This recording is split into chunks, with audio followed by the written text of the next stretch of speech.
Bombo Business News.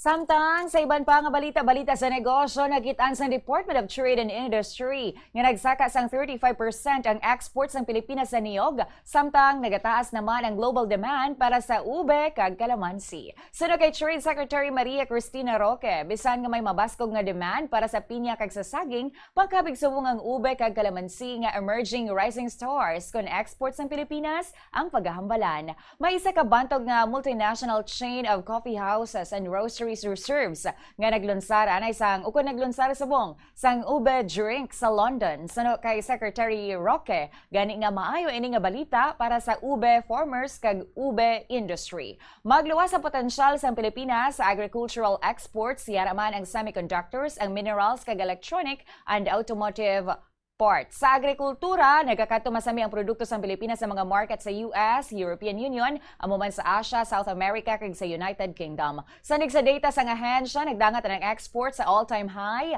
sa 2025 nga nakalabot sa 15.4% nga annual growth. Ang Pilipinas amo ang ikaduha sa pinakadako nga producer sa kalibutan. Ikaduha man sa pinakadako nga exporter sang coconut products. Sa iban pa nga balita sa negosyo, may dako naman nga tsansa nga may rollback sa presyo sang produktong petrolyo subong nga una nga semana sang Hunyo. Sa Department of Energy kabombo yari ang posible nga pagdubo sang oil prices. Sa diesel, magadubo sang 7 pesos tubtob sa 8 pesos kada litro. Sa liwat, 7 pesos tubtob sa 8 pesos per liter ang posible nga rollback. Sa gasolina, posible magdubo sang 4 pesos kada litro, 4 pesos per liter. Sa kerosene, posible magdubo sang 9 pesos tubtob 10 pesos per liter. Sa liwat, 9 pesos to 10 pesos per liter ang posible nga rollback sa kerosene.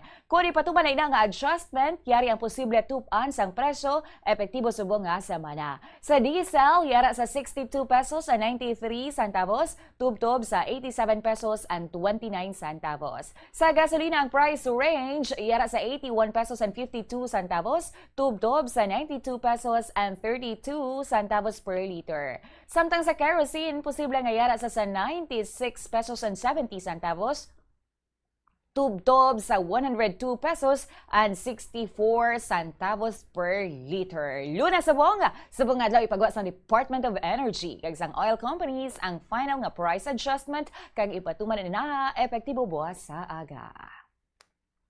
Bombo Foreign Exchange Update is brought to you by Quinbank Business Banking.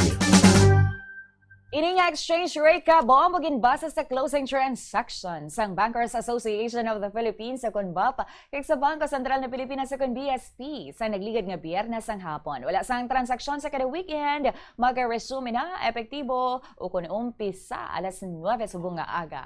61 pesos and 59 centavos baylo sang US dollar, 7 pesos and 87 centavos ang Hong Kong dollar, 48 pesos and 34 centavos ang Singapore dollar, 16 pesos and 43 centavos ang Saudi Real, 71 pesos and 84 centavos ang euro.